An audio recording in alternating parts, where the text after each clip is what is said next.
Hello, in this video I want to show you how websites can see everything what you do on them. For this I've created 3 simple demo pages and one page that allows to run them, and a small script that connects my website with Posthook. Posthook is an interesting platform that allows you to add a lot of tools to your website to analyze behavior of your audience. And I've already created an account, it's free. Now I can open dashboard. Their dashboard contains a lot of tools. The most important for us right now is web analytics. Let's open this. Okay, I already have some information because I've tested it before. And now let's open my website. This is a local website. You cannot open it from your computer. This is website. And let's start with the first example, Confetti tracking. This is only one small button. When you click on this button, I send event to Posthook dashboard. Okay, let's click this and one more time and again. And event sent. We can go to network tab and we see Posthook network request to dashboard. Posthook script transferred information that we clicked the button to the dashboard. Okay, and now let's take a look at dashboard because it might be interesting. Let's go to activity. Let's reload this. Okay, and see we created a new user with unique ID and page view. It's loaded main page and clicked link, try demo 1, and after that Confetti started several times because we clicked 3 times and we see this. Okay, the next example. Okay, let's go to demo lists and the next demo page movement. When you move from one page to another, of course Posthook track this. Let's do it several times and go back again. And go to dashboard and reload this. See, navigation clicked and pages, page view, page address. Okay. It was light tools. Yeah, they are not so harmful. Websites just see that you click button and move to another page. It's not so scary, to be honest. But let's move to the third example. It's much more interesting, session recording. And this tool really scary because it tracks everything that you do on website. I will show you it soon, but let's add my email, for example, real@example.com and my name and surname. And after that, I decided that I don't really want to share this information with these websites, and let's change email to fake and my name to John and surname to Doe, and submit this, of course. From submitted successfully, everything good, and let's start Confetti, for example. Okay, and now go to dashboard and move to another tab, session replay, and look at this. Yeah, Posthook recorded everything that we did on that website. Let's see this button, start Confetti.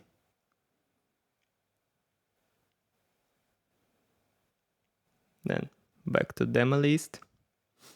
Yeah, I think that time I switched tabs. Okay, back. The second demo. I switched between tabs.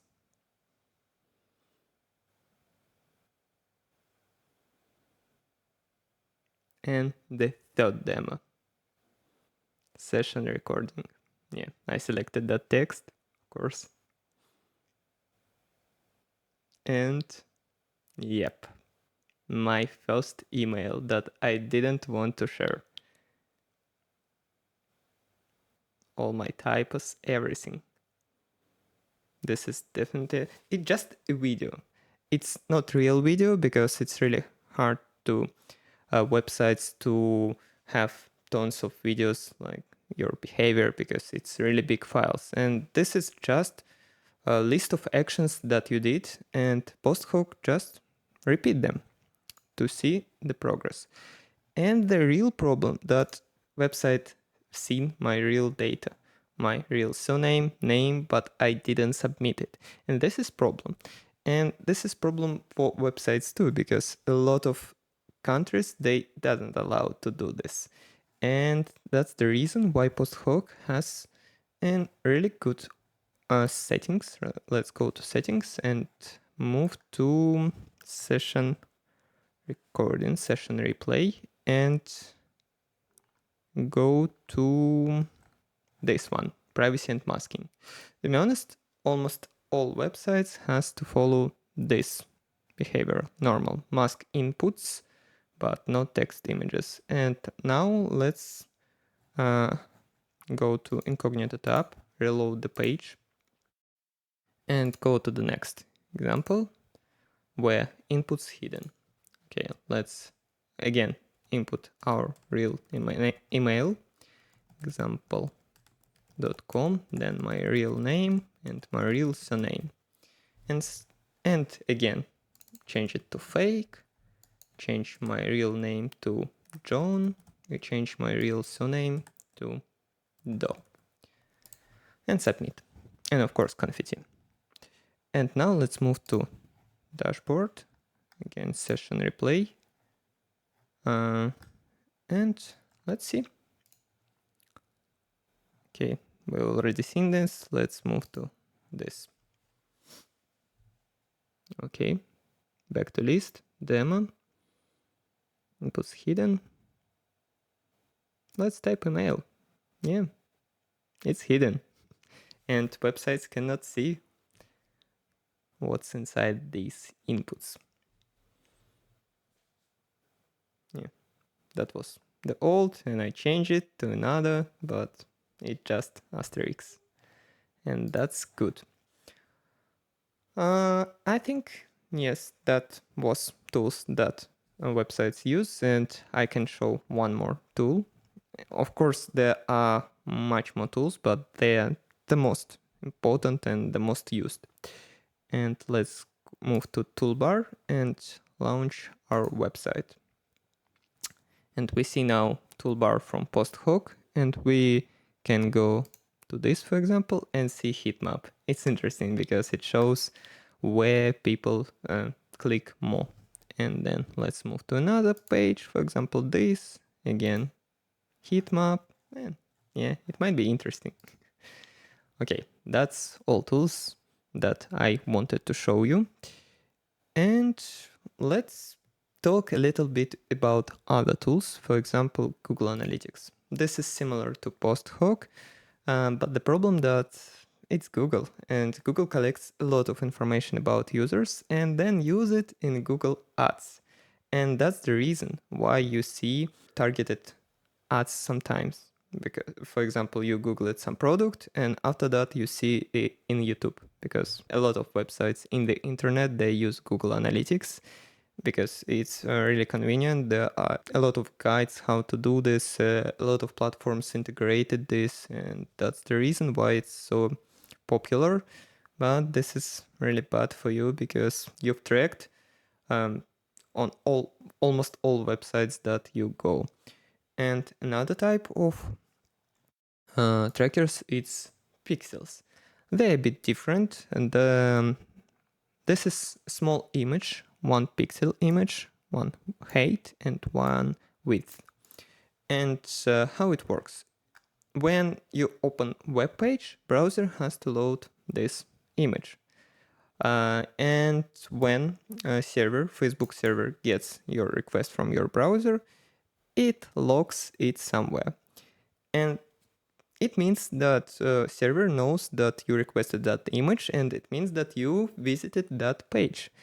And it can be used to track you between several websites. For example, you opened the first website, then the second, and Facebook knows that you visited them. And to be honest, it's enough to show you a lot of targeted ads.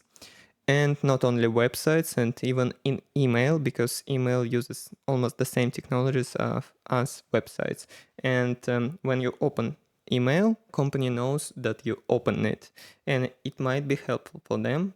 And again, Facebook, like Google, collects a lot of information about a lot of users, and they know even more because Facebook has their own social network when users share their interests, and it helps them to show ad and sell it.